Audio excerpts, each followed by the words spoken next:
Olá, pessoal! Estamos de volta e nesta aula veremos a acariação.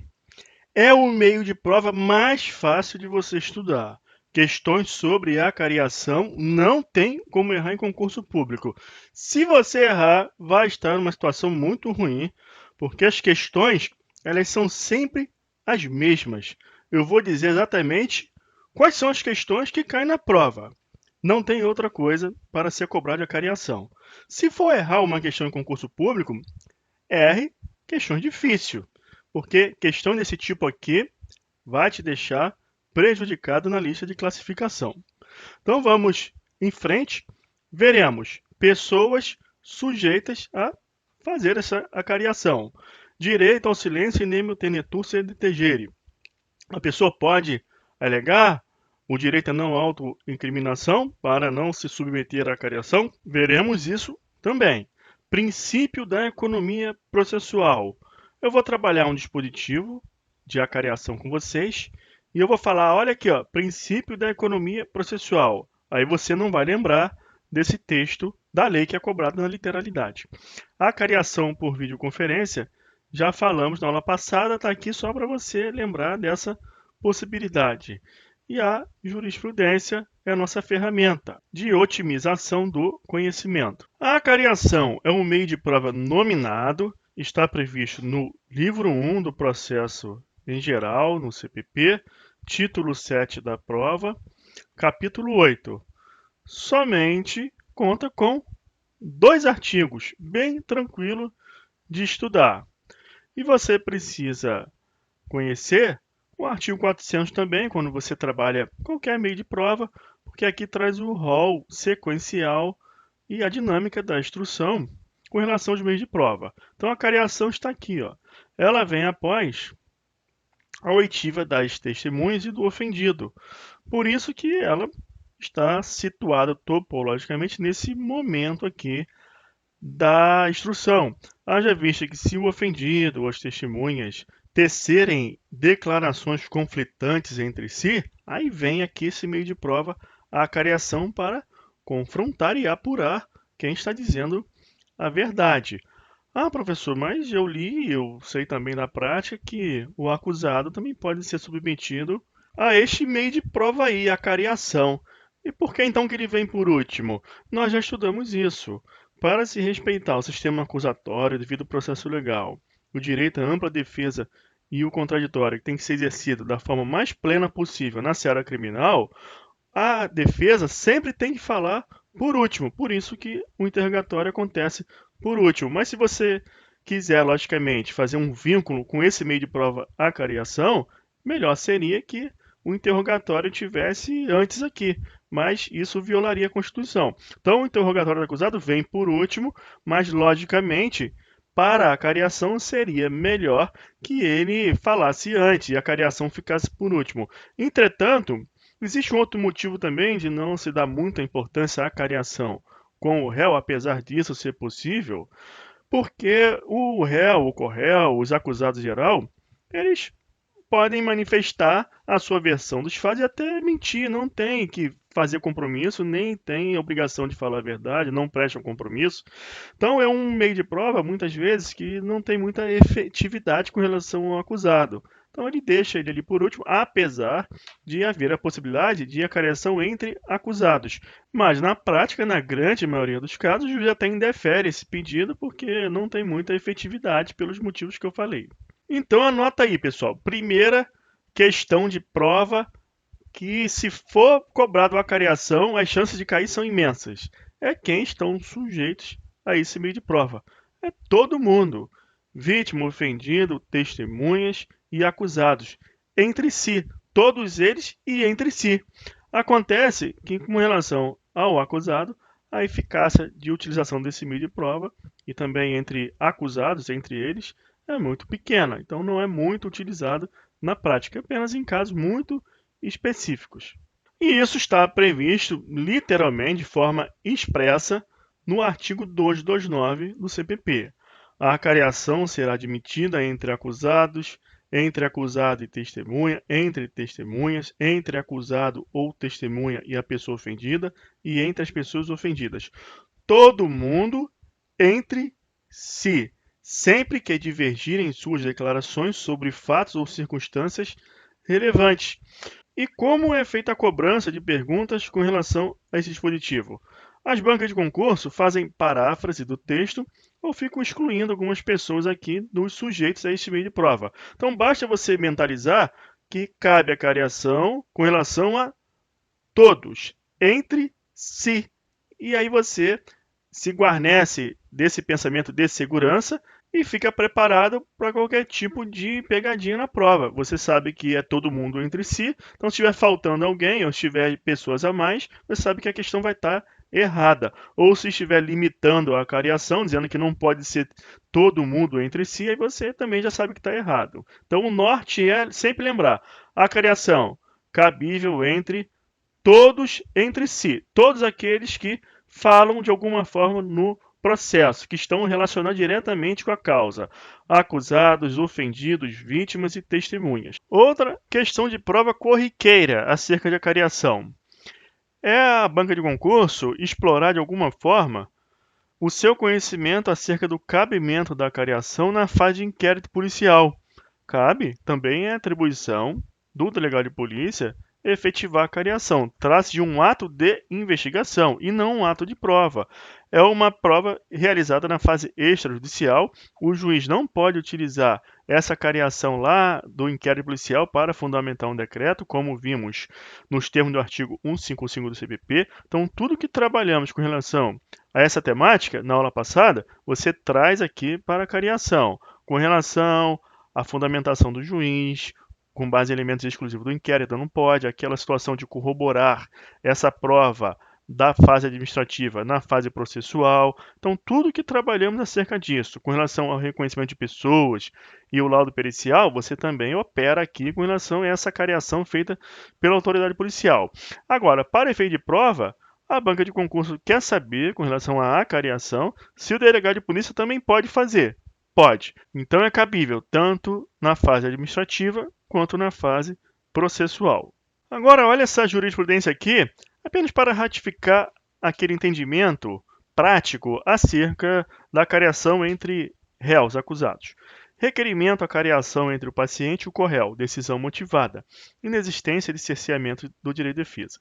Ao magistrado é facultado o indeferimento de forma fundamentada do requerimento de produção de provas que julgar protelatórias, irrelevantes ou impertinentes, devendo a sua imprescindibilidade ser devidamente justificada pela parte. Só que às vezes também é cobrado o concurso. Ou seja, essa iniciativa probatória do juiz no processo penal para indeferir provas protelatórias, irrelevantes ou impertinentes que assim considerar. Excetuada essa discricionariedade, logicamente, quando a infração é não transeunte, deixou vestígio, o juiz não é perito, ele não tem como dispensar a perícia nesse caso. Deixou vestígio, é obrigatório o exame de corpo de delito. Mas em outros casos ele avalia como o caso da acariação. Na hipótese em apreço, o togado de origem negou o pedido de acariação entre os acusados, porque os seus depoimentos serão analisados em conjunto com as demais provas reunidas do feito. Mas o que importa é essa outra parte aqui. Tratando-se de providência que não contribuiria para a busca da verdade real, especialmente porque os réus, no exercício da ampla defesa que lhes é assegurada constitucionalmente, podem calar ou negar os fatos que lhes são imputados, o que afasta a ilegalidade suscitada na impetração, já que declinadas justificativas plausíveis para o indeferimento da medida. Parágrafo único. Os acariados serão reperguntados para que expliquem os pontos de divergências, reduzindo-se a termo o ato de acariação. Esse tipo de pergunta aqui também pode acontecer se funciona o sistema presidencial ou o cruzado com relação aos acariados. Mas esse tipo de pergunta não é o que cai mais. O que cai mais é com relação a esse 229. Entretanto, você tem que saber que o sistema que funciona aqui é o presidencial das reperguntas. E outra coisa que é cobrada é se os acariados têm que prestar novo compromisso no caso de acariados testemunhas. Não, porque eles não prestarão novos depoimentos, apenas prestarão esclarecimentos daquilo que eles já falaram quando já prestaram o compromisso anterior. Artigo 230. Se ausente alguma testemunha cujas declarações diverjam da outra que esteja presente, a esta se darão a conhecer os pontos da divergência, consignando-se no auto o que explicar ou observar. Olha essa primeira parte aqui. Aqui eu quero que você fixe na mente. Princípio da economia processual. Por quê? Existe a testemunha ausente. O que é testemunha ausente? É aquela que está em outra comarca, em outra seção judiciária. Então, ela foi ouvida mediante precatória. Se as declarações dela divergiram da testemunha, por exemplo, que está ali na sede do juízo que julga o processo, ele, por economia processual, ele chama essa testemunha para que ela esclareça aquele depoimento que está divergente. Aí ele vai avaliar. Isso é pelo princípio da economia processual. Se ele não se convencer que houve um esclarecimento, o que ele faz? Se subsistir a discordância, expediciar precatória à autoridade do lugar onde reside a testemunha ausente, transcrevendo-se as declarações desta e as da testemunha presente nos pontos em que divergirem, bem como o texto do referido auto, a fim de que se complete a diligência, ouvindo-se a testemunha ausente pela mesma forma estabelecida para a testemunha presente.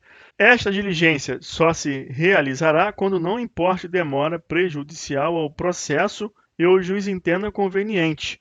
Essa parte final aqui é muito razoável e não é só para condenar o réu, não. Imagina um juiz que já enxerga elementos suficientes de prova para absolver o réu. Se ele ficar querendo cumprir esse final aqui, mandar carta, esclarecer depoimento por acariação, ele já entende ali que ele tem inclinação para absolver, tem elementos para ele fundamentar o decreto absolutório.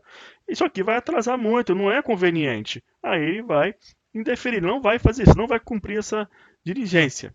Então, pessoal, quando tem pergunta com relação ao 230, é em que sentido? Se cabe a cariação sem a presença das testemunhas em algumas hipóteses, lógico, qual é a hipótese? É do ausente. Pode ser chamado apenas a testemunha que está na sede do juízo responsável pelo processo.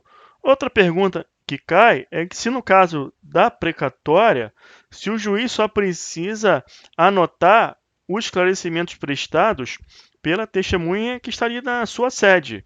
Não, ele tem que fazer o confronto entre as declarações conflitantes para que o juiz dê precado ele cumpra aquela precatória observando aquele objeto ali. Então você tem que guardar essa parte, transcrevendo-se as declarações desta e as da testemunha presente. Desta é aquela do lugar onde reside a testemunha ausente. Agora, e aquela situação do nemo tenetur se detegere, direito ao silêncio, você tem que sempre ter em mente que ninguém é obrigado a se autoincriminar. Então, qualquer pessoa, seja testemunha, seja na fase do inquérito, seja na fase processual, precisa falar alguma coisa, estando sob compromisso ou não, vai se autoincriminar com isso? Não é obrigado a falar. Então, inclusive, para a testemunha que presta o compromisso, se ela perceber, seja na fase do inquérito ou durante o processo, que aquilo que ela precisa testemunhar, sob o compromisso de dizer a verdade, mas que ele autoincrimina, ela não precisa dizer e não estará violando o compromisso, não vai responder por falso testemunho quanto a isso. Então, aqueles que dizem alguma coisa vai se autoincriminar, não precisa falar, se aplica a qualquer pessoa. Então, se aplica a todo mundo que está aqui. Então, o nemo tenetur se detegere e o direito ao silêncio, a gente pensa logo no acusado, né? Mas também com relação à testemunha e até mesmo à vítima. Se ela vai prestar um depoimento e ela vai estar se autoincriminando de alguma forma, citando algum crime que ela cometeu, alguma participação em alguma coisa, ela, se falar, ela não precisava, ela pode se calar quanto a isso, direito ao silêncio. É mais visto, é mais claro de enxergar isso com relação ao acusado, mas aplica-se a todos, é um direito constitucional explícito, o direito ao silêncio, e implícito o nemo tenetur se detegere, o direito à não autoincriminação. E por fim, você tem que saber que para a cariação também cabe a videoconferência, como já falamos em aulas anteriores no que se refere àqueles meios de prova que precisam da presença de pessoas e também com relação a coisas, reconhecimento de coisas também por videoconferência, inquirição de testemunhas, tomada de declarações do ofendido e a cariação. Então, pessoal, chegamos ao fim desta aula. Sobre a cariação é só isso.